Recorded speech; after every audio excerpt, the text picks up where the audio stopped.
Good morning mga kaling! Kumusta kayo dyan? Welcome to my mini vlog. And it's Monday today at gumagawa ko ng video ng maaga. Kakagising ko lang yan magpre-prepare ng almusal para sa estudyante.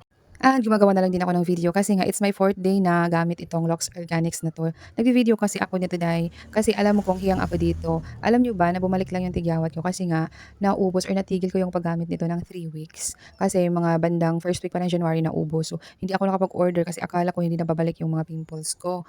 Ayan, bumalik na naman diyan sa bandang baba kaya napa-order na naman ako ulit.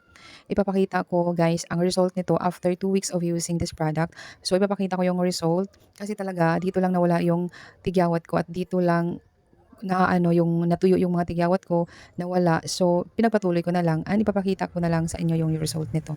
And then since morning nga yan ang paggamit ko, naglagay ako ng sunscreen kasi kailangan nating protected araw-araw. Palagi kahit nasa bahay lang tayo, yan lang yung maipayo ko yung paggamit ng sunscreen. And yun lang guys. Thank you so much for watching.